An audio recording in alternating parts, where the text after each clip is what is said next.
All right, welcome everybody to this webinar on new data on youth disconnection in the state of opportunity youth in San Diego County. This webinar is being co-led by the San Diego Workforce Partnership. My name is Andy Hall, the Chief Operating Officer of the San Diego Workforce Partnership. My colleague Eric Morrison Smith will also be talking, as well as the co-founder Kristen Lewis, the co-founder of Measure of America. So a couple housekeeping things before we get started. First and foremost, we do very much value your time, and we will be done right at 11:45. We won't go over. And the flow will be, we will get through a series of PowerPoint slides on some of this new data. And then we'll answer as many Q&A questions, as many questions and answers that we can get to in the remaining 15 minutes or so. We'll do our best. So if you do have questions, all of the attendees are muted. And if you do have questions, please write them in the chat or the Q&A answer, and we'll get to them. So thanks for filling out the poll when many of you just jumped on. We have almost 100 attendees here, and about 50% of you listening are from the nonprofit sector, another 15 or so percent from education, and about 20% from public sector. And then the remaining are filled out in the other category. So it's good to have such a good cross-section of folks interested in this topic. So let's jump right in. So just really quickly, the reason why we're doing this is at the San Diego Workforce Partnership is that we've historically, for the last 40 years, we've ran programs, and we fund programs, and we serve about 70,000 folks a year, and that's not a small number. And programs are important, and programs change lives. But what we talk a lot about here is that it's systems, structures, and policies that really have the power to transform communities. And so it's these types of conversation led by data, both qualitative data and quantitative data, that we believe is the critical piece that will actually move the needle on some of this youth disconnection rates, both here in San Diego and across the country. So what are we going to cover today? Three big things. One is we're going to talk about our local action, but give it a broader context within the national youth disconnection discussion, and Kristen Lewis from Measure of America is going to lead that discussion. Second, I'm going to talk about our community-wide goal here in San Diego County to cut the rate in half the gap. And really, we have 2 years of data now. Well, we have more years of data, but there's been 2 years where we've had a concentrated research focus on opportunity youth here in San Diego County. So I'm going to really answer the question around are we trending? And third, we're going to talk a little bit about moving the movement forward and how folks can continue to get engaged and involved as we move ahead. And we just, on our side, we just got a note that our webinar reached the maximum number of attendees for our current subscription, which is unexpected. And so there will be some folks who are actually logging on. You guys, whoever's on now, the early bird gets the worm, I suppose. And so the folks who can't be logging on, if there's anyone who is in the same office, we would encourage you all to double up. We apologize for this. This actually was much more popular than we expected. So we will be giving everybody access to, who, even if they couldn't log on, access to the recording. So again, apologize if anyone who can hear this is trying to log on and can't. We just reached our maximum, which I guess is a good thing, but apologize for that. So with that, I wanted to hand it over to Kristen Lewis, and I'll do a brief bio. The San Diego Workforce Partnership has worked with Measure of America for the last couple of years now on researching opportunity youth, and I just have to say, working with Kristen and her team on this research has been completely eye-opening for our organization as we've situated our work in this national context. And I'll just give a brief bio for Kristen, and then I'll hand over the floor for her to do this next piece. So Kristen is the co-founder and co-director of Measure of America, a project of the Social Science Research Council. She is co-author of well-being reports for the country as a whole, for California, Louisiana, Mississippi, as well as some specific counties here in California. She's also the co-author of the Measure of American Measure of America Youth Disconnection Series. Before starting Measure of America in 2007, Kristen was a senior policy advisor for the UN Millennium Project led by Jeffrey Sachs. And I just do have to say that it's been such a pleasure working with Kristen as she's helped us shape our thinking around how to approach reducing youth disconnection in San Diego County. So with that, I will hand it over to Kristen. Okay, thank you so much, Andy, for those kind words and for having me here. It's really an honor for us to have the chance to share some of our work at Measure of America with your large two-capacity audience. If you could just advance the slide. Before I get to the research, let me just tell you a little bit about Measure of America so you can know where we're coming from and why we care so much about the topic of youth disconnection. So Measure of America is a nonpartisan project of the Social Science Research Council. We provide database tools for understanding well-being, opportunity, and inequality in America with a view to contributing to a more informed and fact-based public dialogue about important issues. And a really important focus of ours is to draw attention to important but sometimes overlooked indicators of well-being. You can switch to the next slide, please. All of our work is informed by the human development approach. That was something that was pioneered at the United Nations in the early 1990s. It's defined as the process of improving people's well-being and expanding their choices and opportunities. So it's really basically about what ordinary people can do and be in their lives and the real freedom that different groups of people have to live freely chosen, rewarding lives of value. And this idea is very broad, but the tool that we use to measure it, which is the American Human Development Index, measures just three things, three basic building blocks of well-being: health, education, and income. And so we calculate national scores, scores for metro areas, for counties, for census tracts, and so forth. And one thing that we found again and again is that there's a very strong correlation between youth disconnection rates and human development index scores. Human development is about well-being, and high rates of youth disconnection are a sort of a sentinel indicator that things are not going as they should in a community. So the next slide, please. So this question of why we care about youth disconnection, it's because it's a really fundamental human development indicator. In 2012, we were doing some international comparisons for a report, and we were reminded that European countries really closely track this indicator. They call it NEETs, so that stands for not in employment, education, or training. And European countries track this indicator very, very closely. And it got us thinking about these NEETs, or what we call disconnected youth or opportunity youth, in the United States. And we were really surprised to realize that this statistic was not calculated or published or tracked by the US government, as it was by all the other affluent democracies that we were researching. So we ran the numbers ourselves. We used census data sets on employment, education, and demographics. And we were really astonished to discover a few things. First, that there were 5.8 million disconnected young people in the United States, 1 out of every 7 people ages 16 to 24. That wasn't a statistic we'd seen before anywhere, and so we were really surprised. Second, we were astonished that the rate of youth disconnection varied so widely between racial and ethnic groups, and also by place. Again, that was a surprising finding, and it wasn't something widely known just because the rates weren't being calculated by the government at that time. And third, we were really surprised that this alarming phenomenon was really getting so little attention. So that's why we became so involved in this area. From a human development perspective, the period of young adulthood is really critical in developing the capabilities required to live a good life. Things like knowledge and credentials, social skills and networks, a sense of mastery and agencies, an understanding of your own strengths and preferences, and the ability to handle stressful events and regulate your emotions. So these are all things that people develop in their late teens and early 20s, and they usually develop those things through their experience in school and work. So disconnected young people don't really have the chance for that.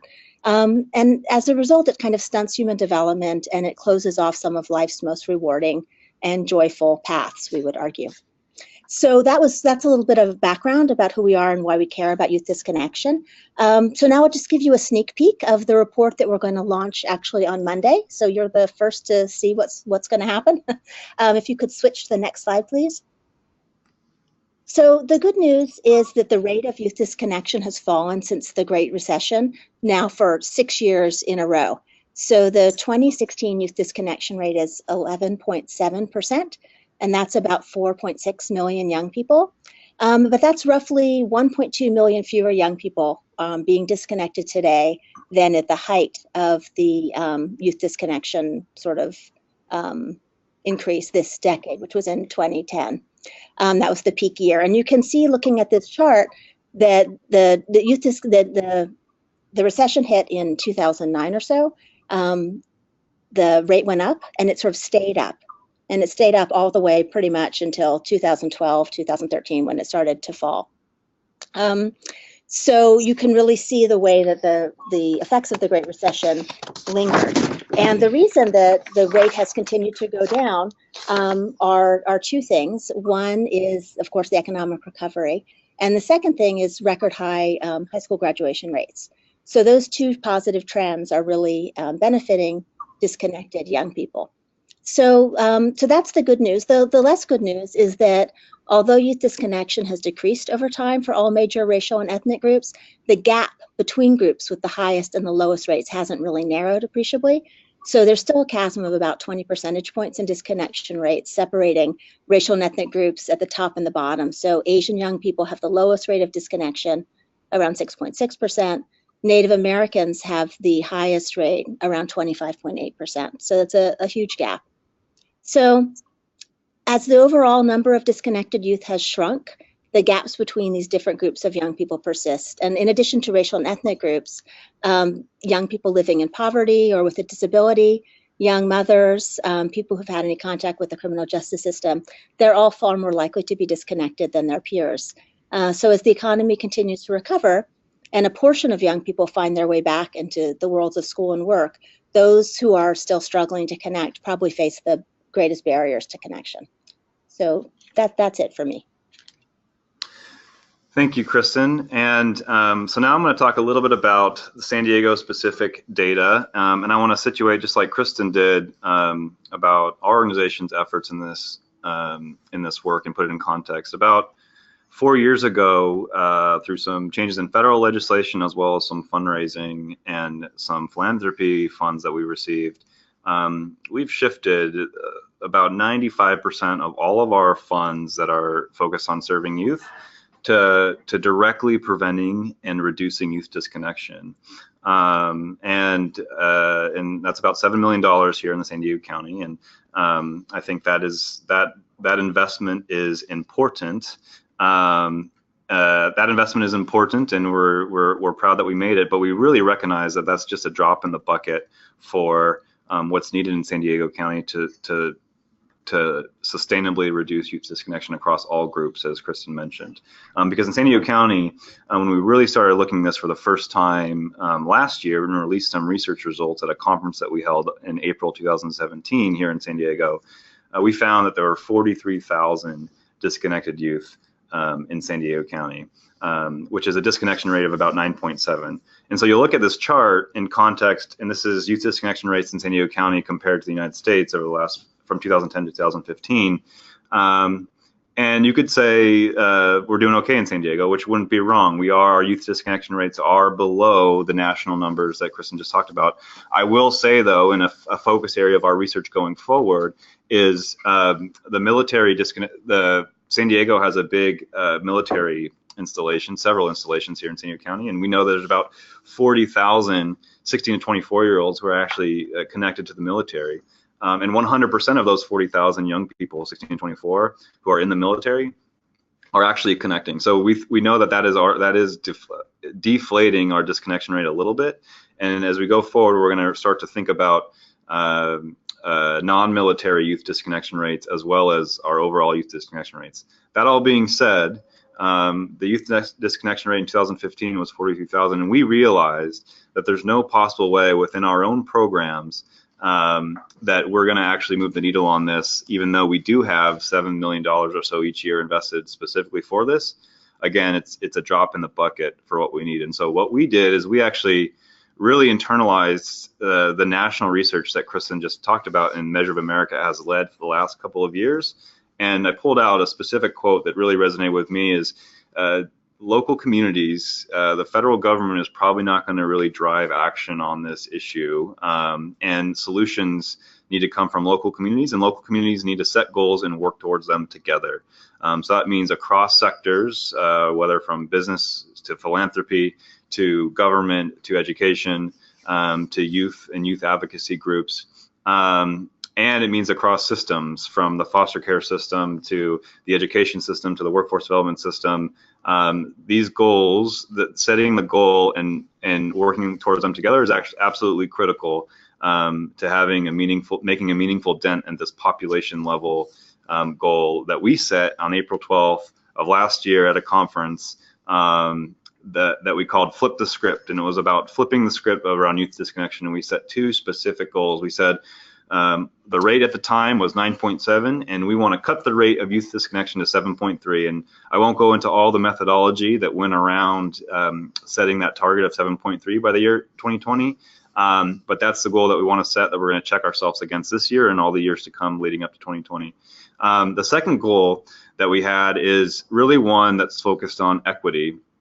As Kristen mentioned, nationally, not all youth are experiencing reconnection in the same rates, in the same ways. And in San Diego, that's no different. And specifically in San Diego, through our research last year, we realized that some neighborhoods in San Diego actually have twice as high of youth disconnection rates than the county average. And when I talk about this to some folks, they ask, well, who are these young people who are disconnected? Are these just millennials who are sitting on mom's couch in La Jolla, which is a rich neighborhood in San Diego County, surfing and playing video games because they don't need to work? And the answer from our research last year was a resounding no. The highest areas of youth disconnection came in our most underserved low-income neighborhoods, and there's 8 of them that we'll talk about. And so we set specific goals to half the gap between the county average and the highest neighborhood of youth disconnection to at least 4.4 by 2020. So we're going to check in. We released those goals in a big public way last year, and we are committed to and accountable to reporting out on our progress, and that's exactly what this webinar is going to do. So for all of you, you're actually hearing, you're the first ones to hear how we're doing in San Diego County against these 2 goals. So here it is. Last year we had a disconnection rate of about 43,000, or a total number of youth who are disconnected was 43,000 last year from the 2015 estimates. This year we crunched the 2016 estimates because that's just the amount of lag that happens with some of this ACS data. And we have a youth disconnection rate of 9.36, down from 9.7 a year ago. And so a quick note about the data, because it's important. These are samples from the American Community Survey that we use and work with Measure of America to create some of these estimates. And there is a lag. So right now we're in March of 2018. We are reporting on data that was gathered in 2016. So there is always going to be that lag. That is going to be a part of this work. So for those of you who attended our big conference, and we really initiated and drove a lot of awareness around this issue last year, and just a few highlights from front page articles on some of our biggest circulation to some local chambers of commerce actually adopting reducing youth disconnection as a priority, to launching to the city of San Diego investing several hundreds of thousands of dollars a year in a city internship program for opportunity youth. There's been a lot of interventions that have actually happened over the 2017 year that we do expect to reduce this number further. Those haven't quite yet been picked up. So I just want to flag that, because as we move this movement forward, that data lag is always going to be important to think about as we understand how our trend line is working. But that being said, the new numbers around youth disconnection for San Diego County, the top line number is 40,788, and the youth disconnection rate did go down to 9.36 from 2015 to 2016. And here's how it's trending. So again, this is the long-term goal is 7.3 by 2020, and where we're at now is if you round up from 9.36 in 2016, you get to 9.4. So it did go down.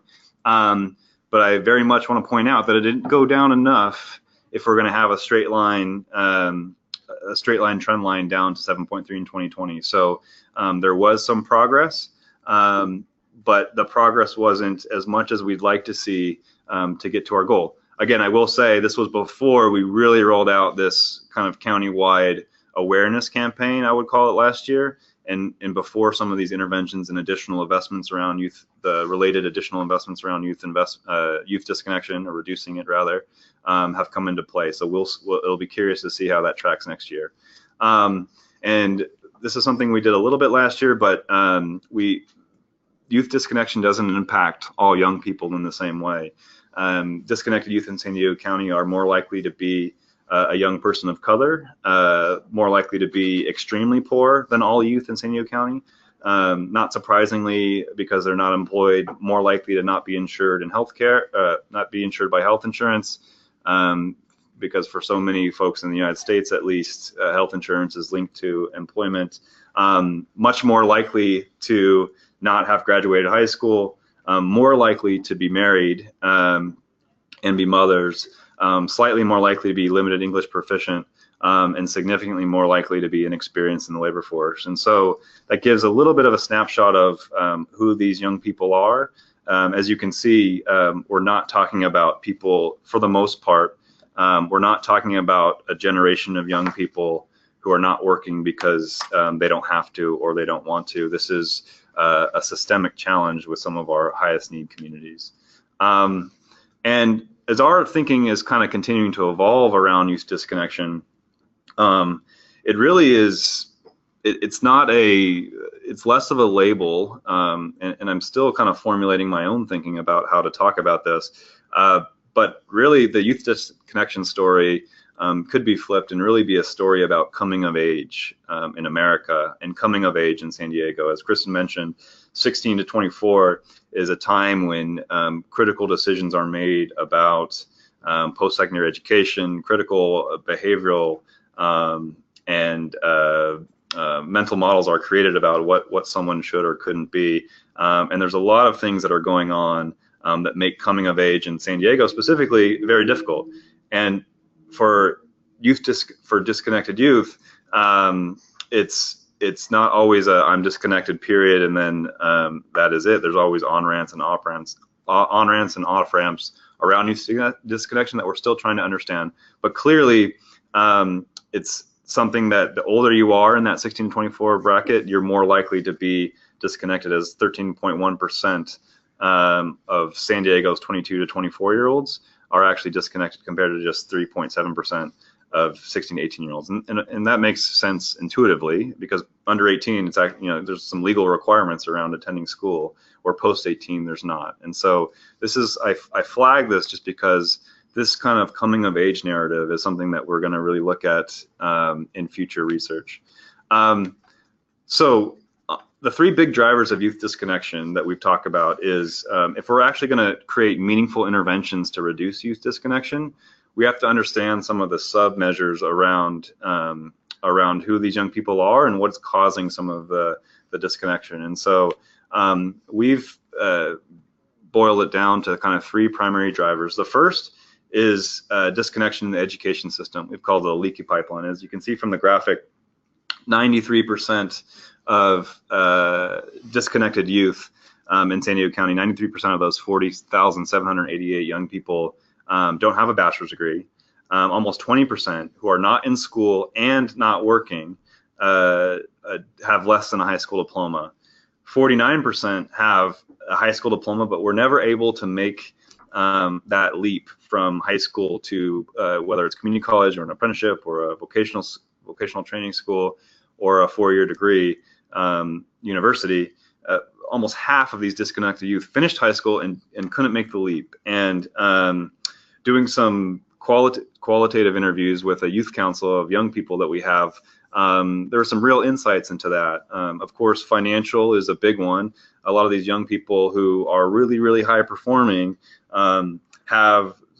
they expressed in some of the qualitative interviews just some general confusion and difficulty in actually navigating the FAFSA environment, navigating Pell Grants, Even purchasing books at a community college is sometimes a barrier. So as policymakers and as education leaders, there's so much going on for young people in this part of their coming of age narrative.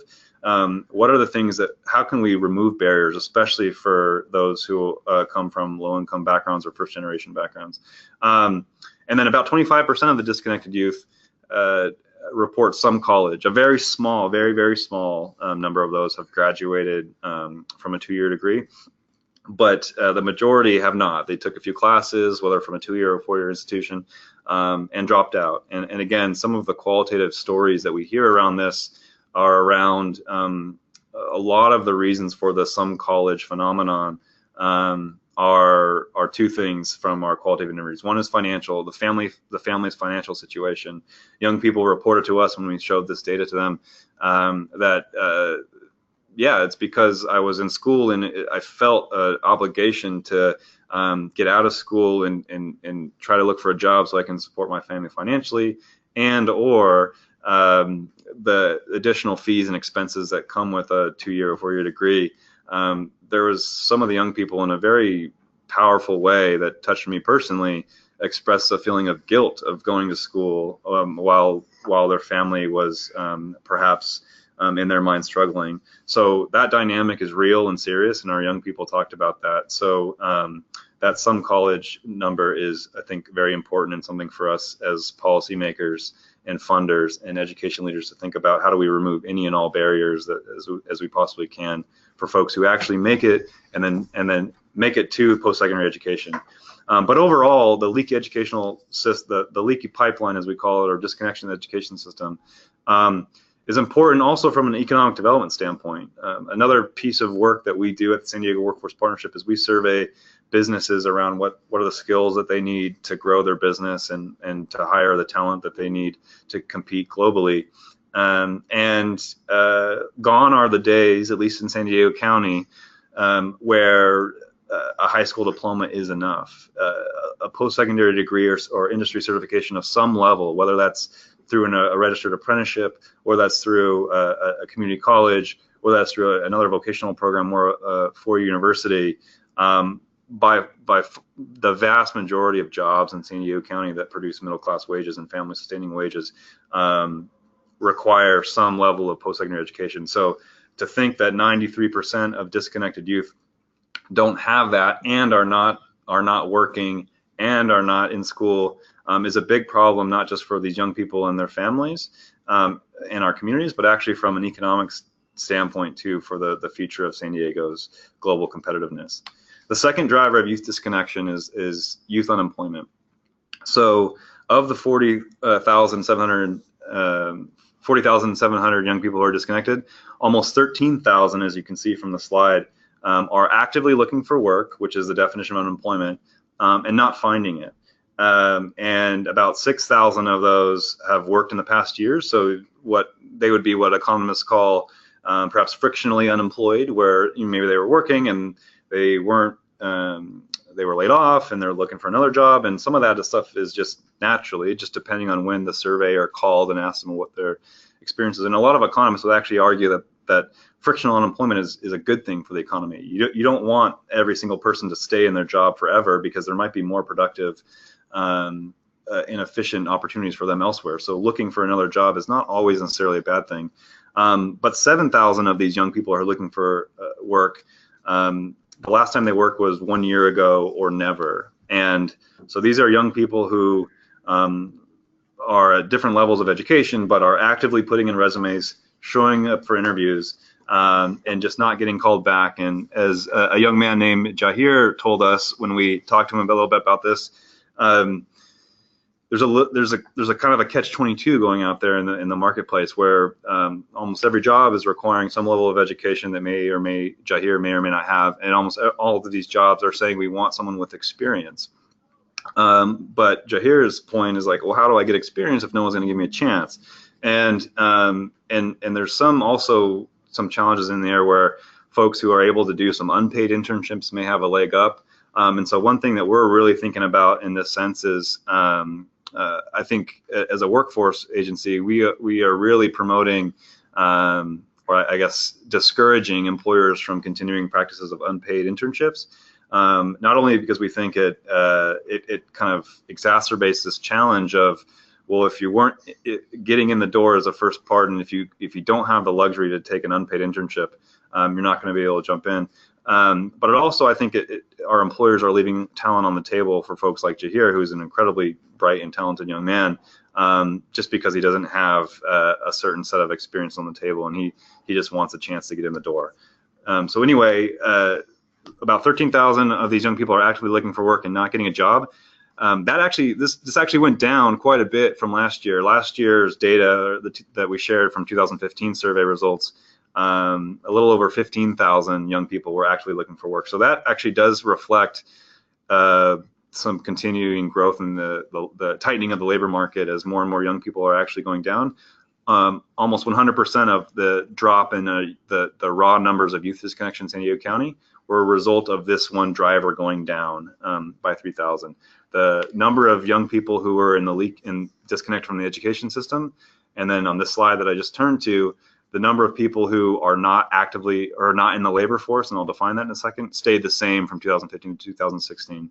And so I'll get into a little bit of the details, but what that says to me is that as the economy has improved, the young people who were actively looking for work had better chances of getting picked up by an employer, and again, that drove our disconnection rate down.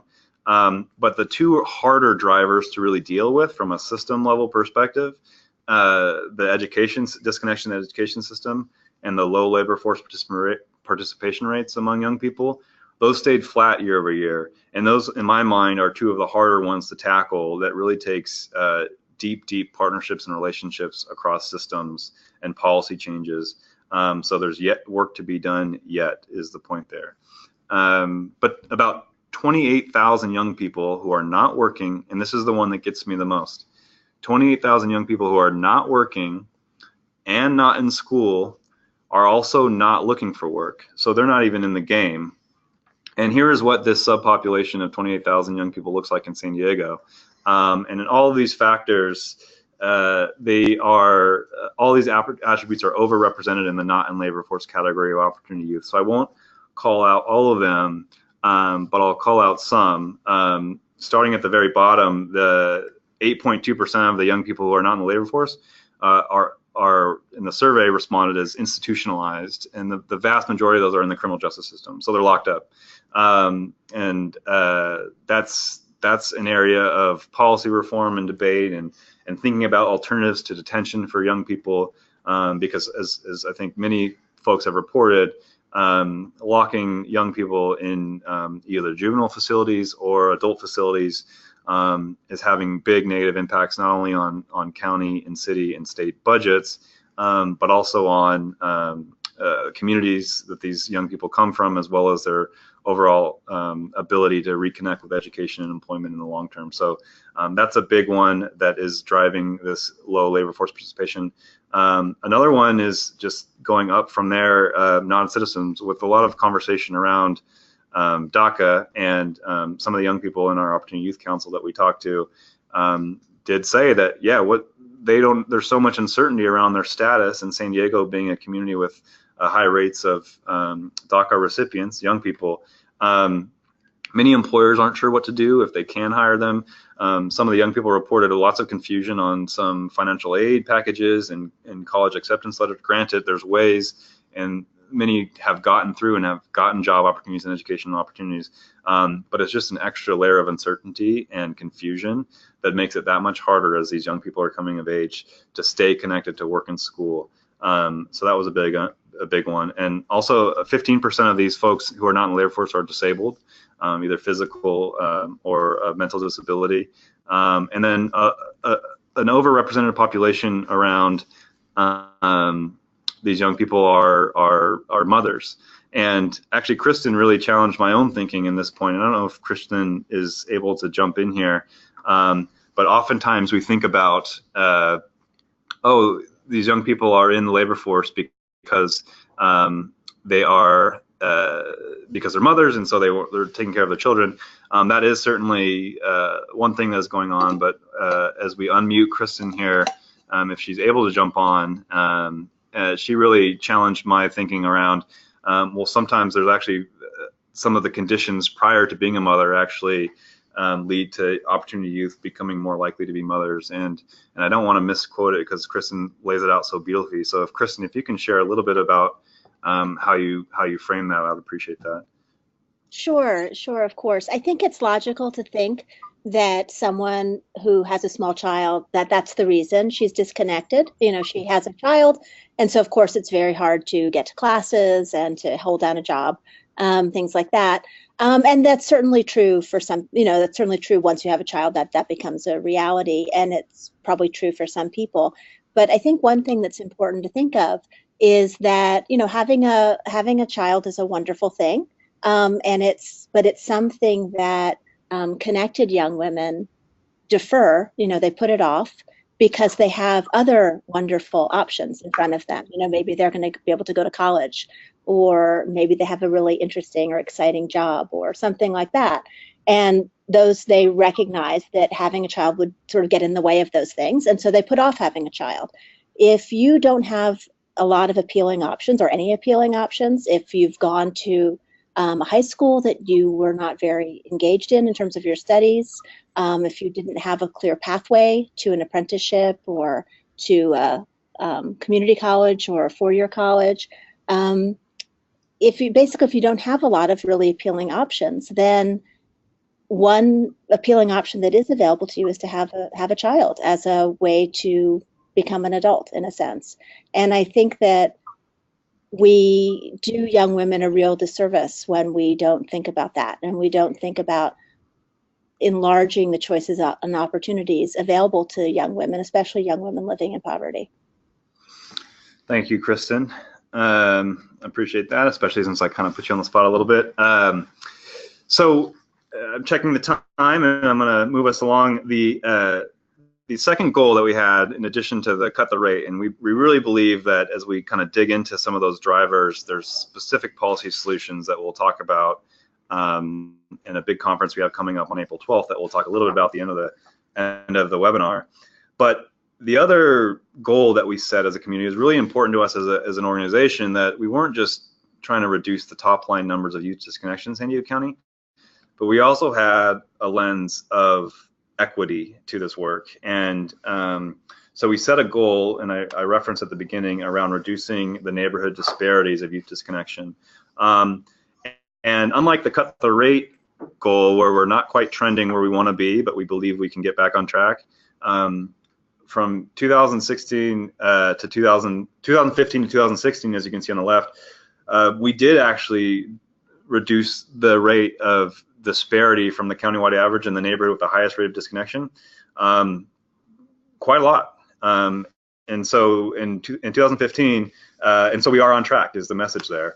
As I go to the next slide, these are the 8 neighborhoods, or to be more technical, the PUMAS region, that's the language that the ACS data uses, around youth disconnection. And as you can see, the highest now in 2016 is the Fallbrook Alpine Valley Center up in Northeast County, and the disconnection rate in that community is 16.6% and 7.2% higher than the county average of 9.4. Last year, Vista, the city of Vista, was the highest, 18.6, which is almost twice the county average. Actually, significant reduction in youth disconnection in the city of Vista from 2015 to 2016, and it's only 1 year, but the reduction was outside the standard error, and that's not shown. But the city of Vista dropped their youth disconnection rate down to 15% from 18.6. So progress is being made in some of these communities. Southeast San Diego, and we'll talk about that a little more specifically, that remained flat at the youth disconnection rate at 14.4%. And other areas of high youth disconnection are listed, and I'll say them really quickly just for folks who are not following along on the PowerPoint. But Lemon Grove, El Presa, and Spring Valley had a youth disconnection rate of 14% of our most recent data. El Cajon and Santee, 13.9%.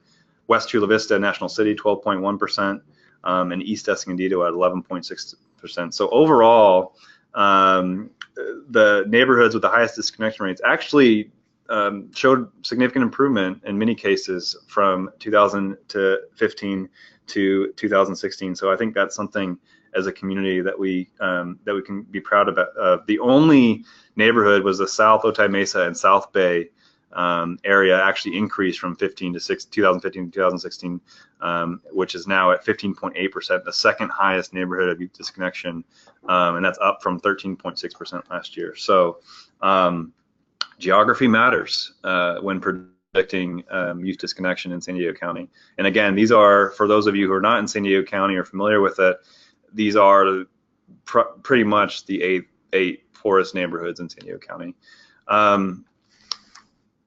Race and ethnicity disparities are also something that we are really thinking deeply about. And as you can see from this chart, these are our latest data. And the thing that just jumps right out, of course, is our Black youth disconnection rate. It's over 20%, over twice the county average.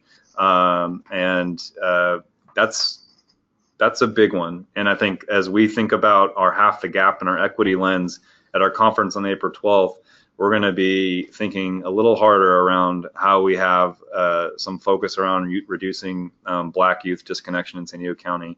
And as I understand, and Kristen and Measure of America will be releasing a report on March 18th that digs into this more.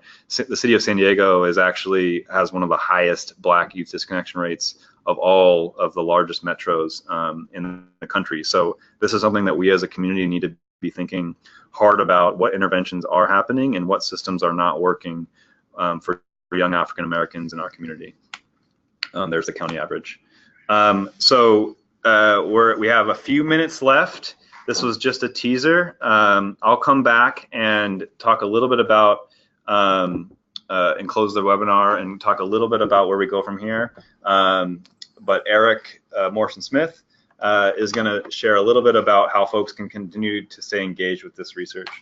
All right. Hello, everyone, and happy Thursday. I'm happy to see how many people are interested in this data and want to be part of the solution for our young adults in the region. Like Andy mentioned, I'll give you some insight on what to expect at the Opportunity Summit and beyond as we continue this initiative.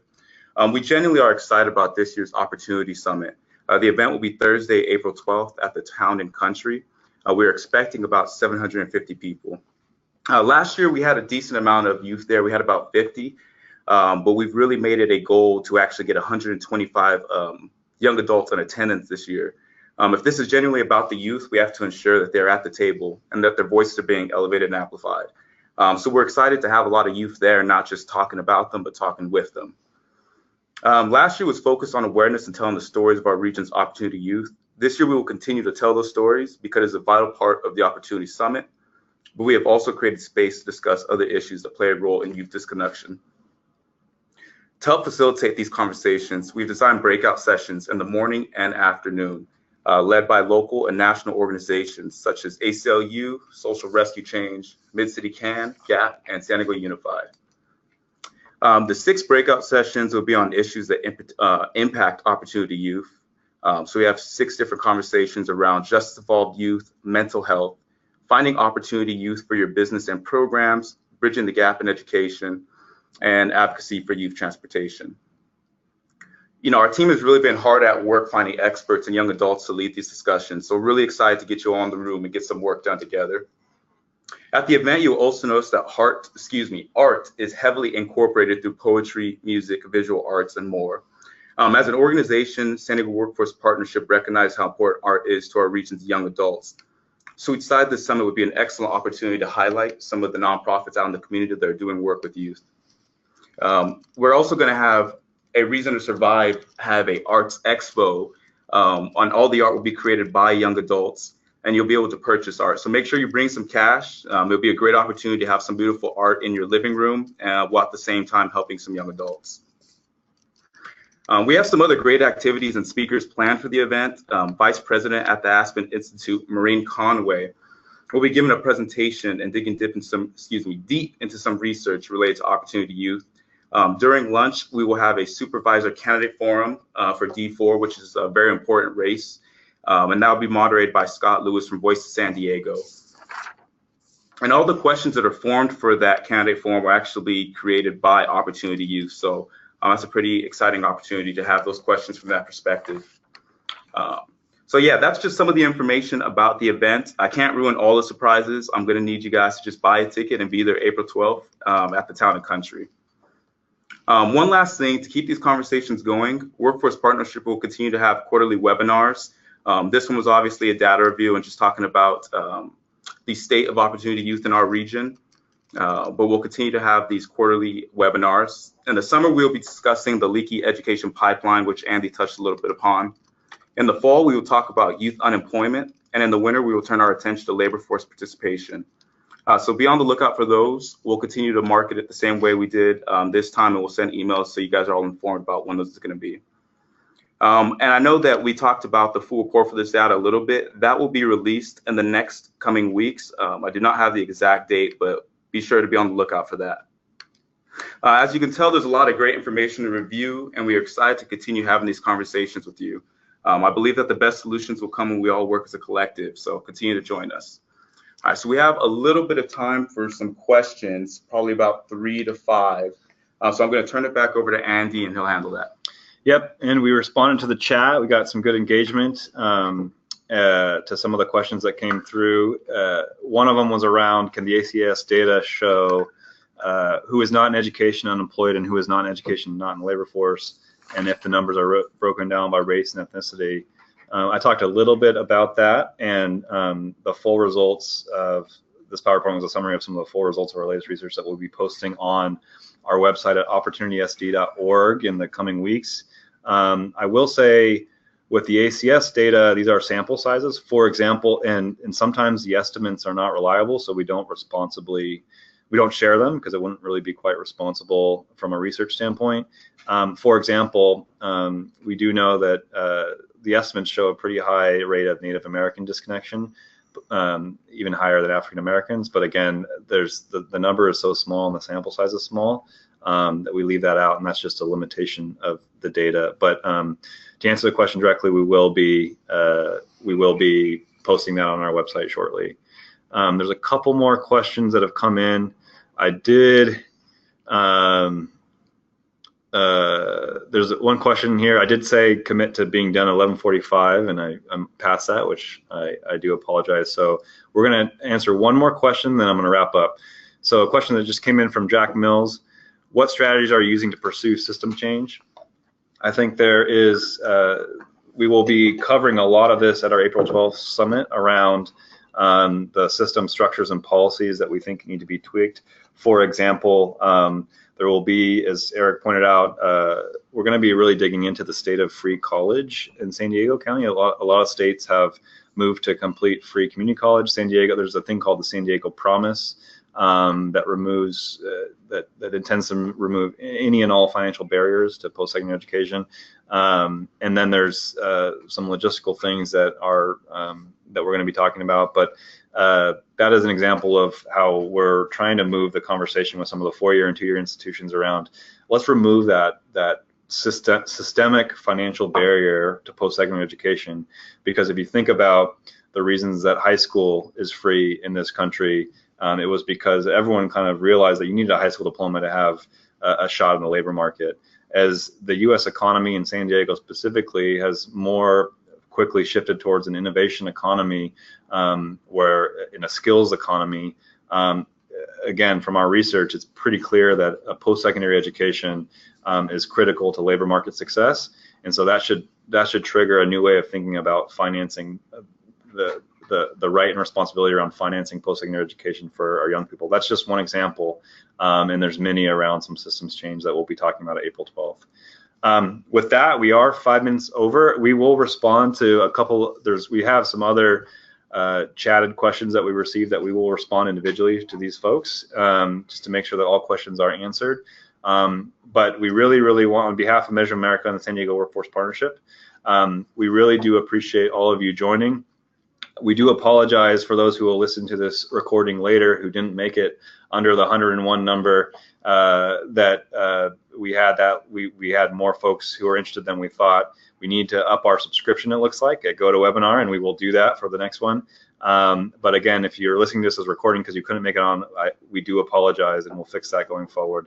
Thank you all, and we hope to see you on April 12th at the Opportunity Summit. Thanks.